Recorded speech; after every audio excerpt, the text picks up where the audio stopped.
Man, we are going back for this one. This is 1966. Interesting. Hi guys, welcome to Lee Reacts. Hope everyone's having a good day. I know I am. We are hitting a new Stones album, Aftermath. We're going to be listening to the track Paint It Black. This is a live version of it though. I've heard the song. I used to play it on Guitar Hero and such.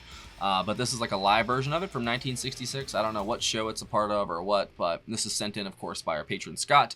Thank you for your support, Scott. I truly appreciate you. Thank you for all the Stones picks. It makes Friday very fun. I got Zappa, sometimes Floyd, most of the time the Stones. Fridays are awesome. So yeah, we're doing the video of Painted Black. I didn't know there was a comma in it. That's funny. Paint It Black. All right. I don't know. So it's called Raga Rock? I think it's Raga. But I know that, what did it say? Keith was playing what in this? Or was it, so apparently this was a single they released originally, but they, it wasn't on the album, but then they stuck it on the original, the US release, I guess. It was a single in London, or everywhere else, but they put it on the US one, I guess, for Aftermath. The B-side of the single was Stupid Girl and Long Long While. But I was looking for what it said. It's a product of the songwriting partnership of Mick Jagger and Keith Richards. What did it say? I want to find it. Oh yeah, it's Brian Jones on the sitar. The song features all 5 members of the band contributing to the final arrangement, although only Mick Jagger and Richards were credited as songwriters. It has unconventional instrumentation, including a prominent sitar, the Hammond organ, and castanets. The instrumental experimentation matches other songs on Aftermath, which I've never heard any other track off this album, but I have heard the studio track of this, so this should be fun. Thank you again, Scott, and I'll link my Rolling Stones playlist up there if you want to go watch some other stuff. Don't forget to like and subscribe. Rolling Stones, Paint It Black, live, 1966. 3, 2, 1, go.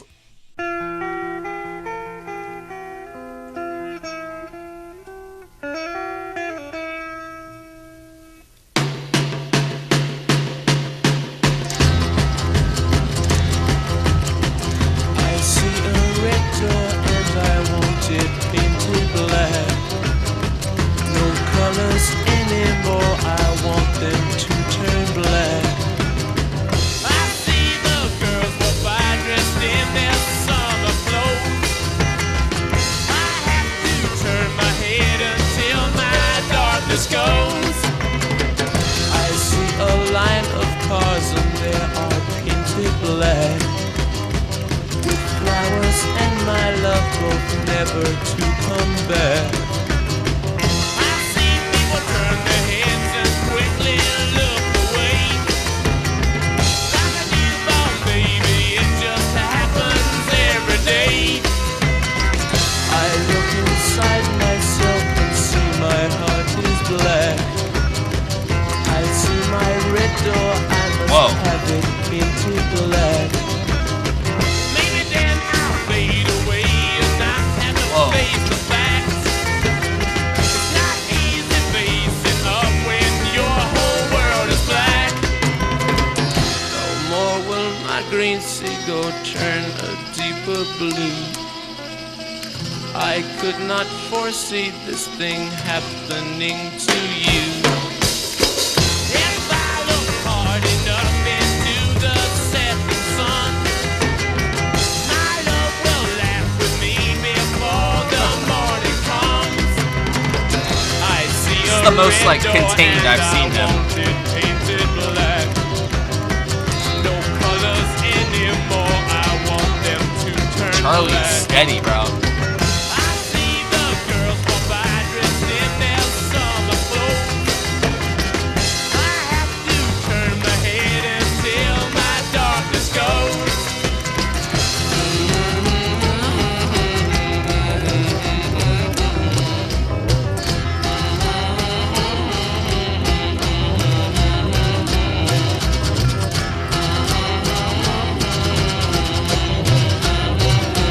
That is trippy, bro. It almost sounds like the studio track.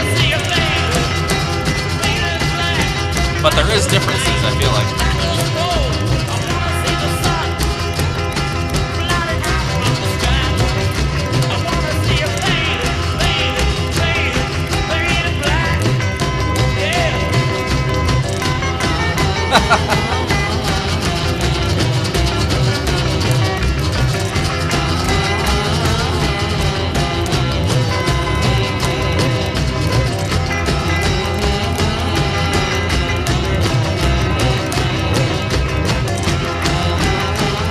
Charlie worked together so well, bro.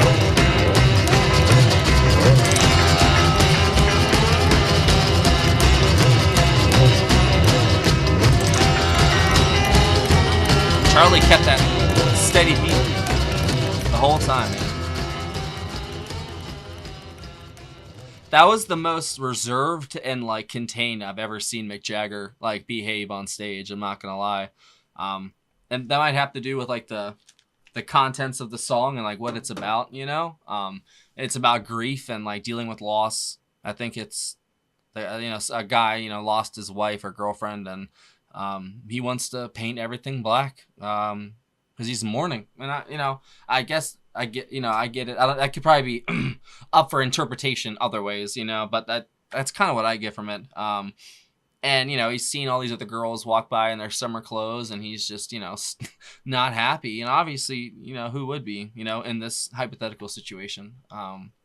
Yeah, that's rough.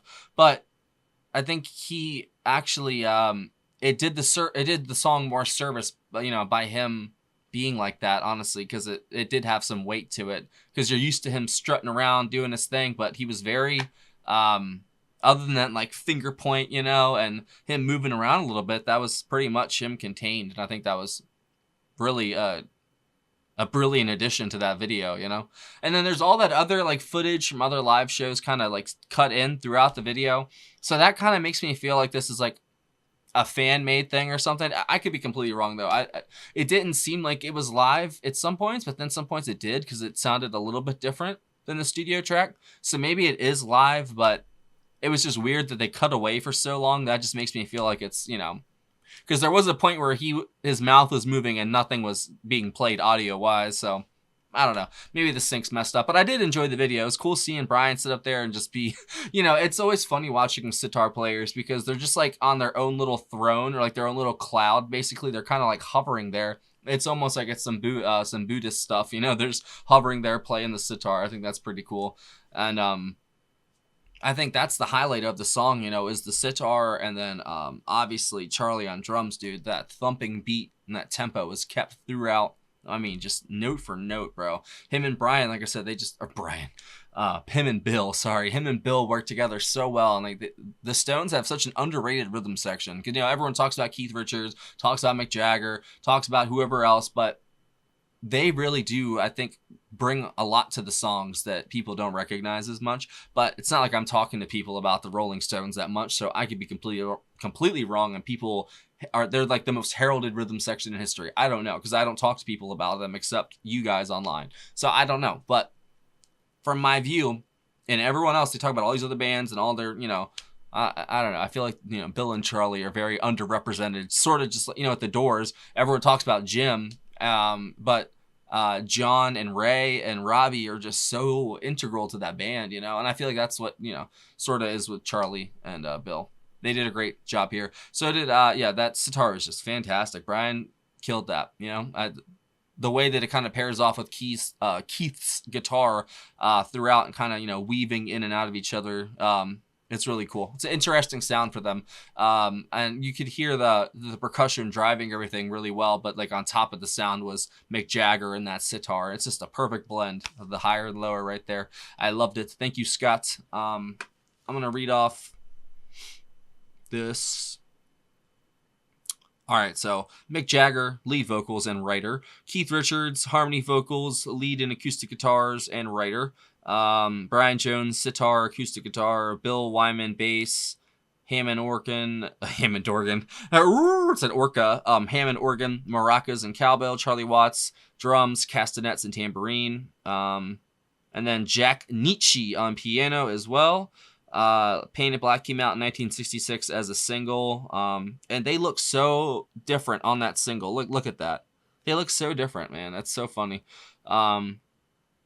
This is Painted Black was the major chart success song of the album. It remained 11 weeks on the charts. In 2 weeks at number 1, which is crazy. It was charted all over the place. It was inducted into the Grammy Hall of Fame in 2018. That's crazy. One of the songs that shaped rock and roll.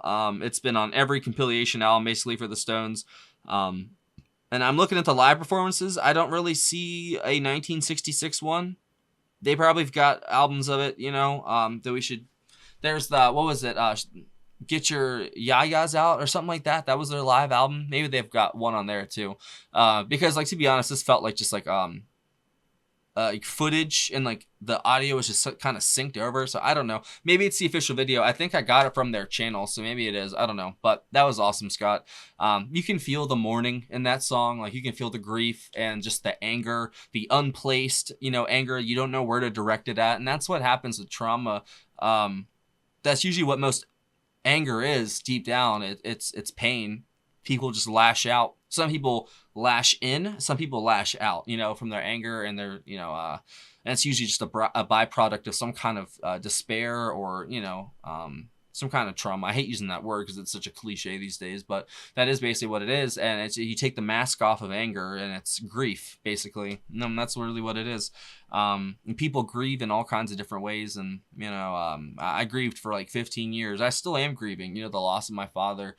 I grieve a lot of loss of my friends, but I try not to think about it either because I don't want to, ruin my day, because that's obviously what's going to happen. But I've got so much stuff I haven't even dealt with yet that's on the back burner because I've been working so hard at trying to make this channel work, and try to make sure my family's taken care of and, everything's settled. And I feel like I'm not even a part of the family sometimes because I'm doing so much half the time, but someone's got to do something, and it sucks. The world is so unaffordable right now, but hopefully it changes soon.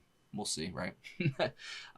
It seems like, prices keep going up, but wages and everything just stays right there. Just right there. I don't know why. And then you try to get $20 an hour for McDonald's workers, and then they increase the prices and fire everybody. That's what happens. People just don't understand economics. Like, I'm not saying I do either, but I have a little grasp of economics, and I feel like most people don't.